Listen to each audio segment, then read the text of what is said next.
surprised you most about your team through these 4 games? Surprised me the most.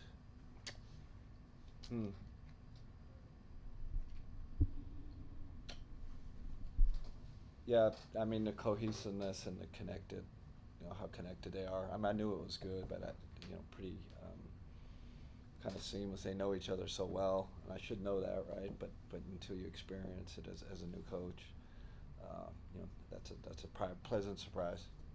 In terms of the pace and tempo that you've been increasing this season, how can you best utilize that against a Lakers team where transition defense isn't necessarily one of their strengths? We're gonna have to. They're too good in the half court. One of the best rim protectors in the league. Excellent perimeter defense with LeBron, obviously. Austin Reeves. All those guys are good defenders, and they're smart too. So if we don't get out in transitions, be tough to score against them. Tom. Thanks, BJ. Kenny, I forgot to ask, Mets or Yankees? Mets. Through and through? Through and through, yeah. It's regional. If you're from Long Island, you're Mets, Jets. That's right. Islanders. Islanders. Don't forget the Islanders.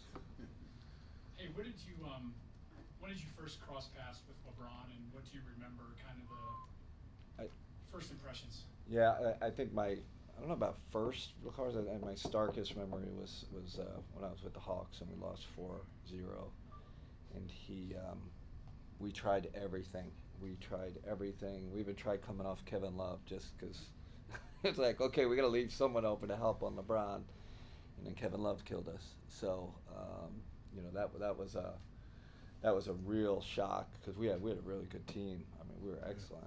That was a great year, and they just steamrolled us. And he was obviously he was leading it all. So whatever we did, he just found the weakness and exploited us. That's what I was going to ask. Is he impossible to game plan for? Yeah, or was yeah, he? I know it's yeah. tough, Still, yeah. I mean, you saw what happened in the Olympics. Like, I still everyone talk about Steph, but you could ask him. He manipulated those last minute plays, got the right matchup, knew Steph, where Steph wanted to be, all that. So continues to do it. It's one of the great things in the history of sport, how the longevity, but to play at this level, it's just it's shocking, quite honestly. Chris. Kenny, some of those LeBron memories for you are in the Wayback Machine, and now he's playing alongside his son. Like, what goes through your mind when you think about LeBron still doing it at this level and his son now playing on the same team? It's a beautiful story, right? With having 2 kids of my own, I mean, I can't even imagine, right? I mean, I enjoy playing in the backyard with my son, right? And to do it on an NBA court, beautiful story. I love it. I think we should celebrate it. I can't wait. I hope they're on the court tonight. I think that'd be really cool. And then how do you characterize in the early portion of this season the importance of Caris LeVert coming off the bench for you guys? Yeah, we not getting enough attention. I think he has been phenomenal on both ends, and I feel like pretty much every game, like we've been okay to start, and he comes in and his group comes in, and it's like a shock to the system. His energy, his defense, his deflections, and then he's obviously shooting the heck out of the ball. He's really in a good spot as a player. When someone's at that kind of prime of their career, his strength is really improved. When we had in Brooklyn, strength was an issue, right? He just kind of get knocked around, and real testament to his growth, and he's been outstanding. Dave. Kenny. Hey, Dave. You coached against J.J. Redick when he was a player in the playoffs for the Sixers. Yeah. Is there anything about his savviness that stuck out, or did you have to prep your team a certain way to deal with him, and just what are your impressions about him? They ran this rifle play where he he came out like opposite block, and he'd like curl around, and they'd like pitch it to him, and it wasn't and Ben Simmons was the handler. It was a really unique play. These are the things you wonder: is it the coach that drew it up, or is it JJ? Because players just find all these and then all the nuance they had out of it, and his angles, and how fast he came off, and then you know, remember JJ, like he could just shoot with such speed, like one of those guys, the old school guys that just fly off screens and off balance, make shots, but super. Doesn't surprise me that he's having success. It's just he's one of those elite thinkers. He's an elite thinker, as a player and worker, right? You get those two things together, probably translates to being a good coach too. Jason. It's only a few games, but how have you been able to flip the offense while still holding to the defensive sort of identity that this team had? Yeah, it's still early, so I'd just put a kind of caution sign up. But you know, we're shooting a little bit above our heads right now, so we got things, you know, still got things to clean up, but improved. I think you know, our intentional spacing is important. You know, especially when we have those two bigs together, and then managing the big lineup with our spread lineup, what that looks like, because there are two different animals, right? And so we paid attention to that, but it's been really a big focus of ours for first day of training, even open gym, like focusing on how are we going to space this team, how are we going to make incremental improvements in the offense, and I mean, I like what I'm seeing. I like structurally, I like what we're seeing, but we still have a long way to go.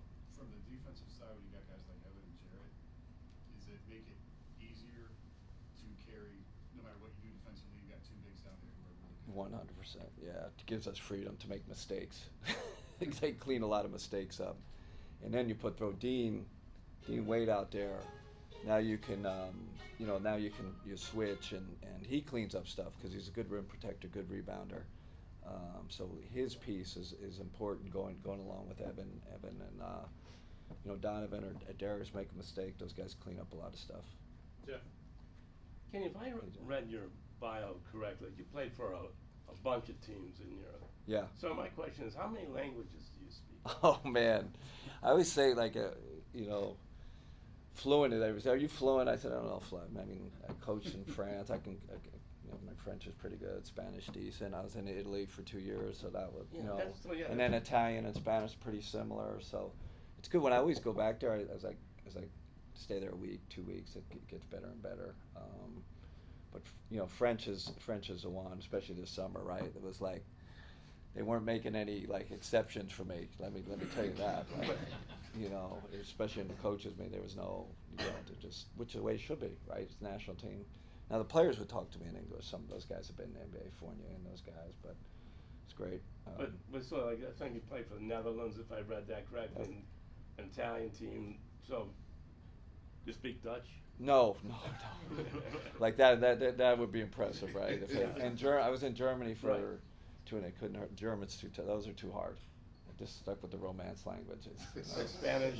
Yeah. Spanish. And I took French in college. French. You know? Italian. It's kind of easier. So. That's pretty good. Yeah, but listen, if you don't, you die over there. Like if you can't. I was living over there. You have to assimilate. If you don't assimilate, you're not going to last. So that was part of it. So how did you do it in Germany? I good. I mean, everyone spoke English, and you know, I'm sure everybody's been to Germany. It's like everyone speaks English. It's amazing how many people speak English. So that wasn't an issue. Thanks, Jeff. Thanks. Yeah, sorry not to get you off the language thing. Yeah. You believe you were in Golden State for the series against the Lakers a couple years ago. Yeah. Last series. Yeah. I just wondered kind of the game plan for Anthony Davis, what he did defensively there, and what you've seen from him this season, and how difficult he is. Yeah, he keeps getting better. You know, I do remember. You probably remember too. One of the things that he's probably underrated. End of games, he switches pick and rolls. You remember, even with Steph, like he can sit down and guard. He can switch at the end of games. I just watched the Phoenix game. Same thing when it's winning time, he can switch. So that's really impressive. And I think JJ's moving him around a little bit more. It seems like post. You know, he's got him. You know, hit a big 3 against Phoenix on that pick and pop. So I mean, again, he's off to a heck of a start. It's a big part of our game plan, trying to slow him down. Do you see anything with Mobley coming up, the versatility to be able to switch out as well, and just kind of that presence and not comparing them, but? Yeah, no, they're definitely different players because you know AD's much bigger, right? Like definitely more of a 5. Evan's probably it's like a wing big, like he can, can handle the ball. Not saying AD can't, but he's probably more wing like. Impacting in a different way. And then defensively, with Evan, we can put him on anybody, right? We can probably 1 through 5, really. You put him on the ball. That's unique. Just so impressed for a young guy, like how savvy he is, how savvy he is defensively. Okay, let's go around for Coach.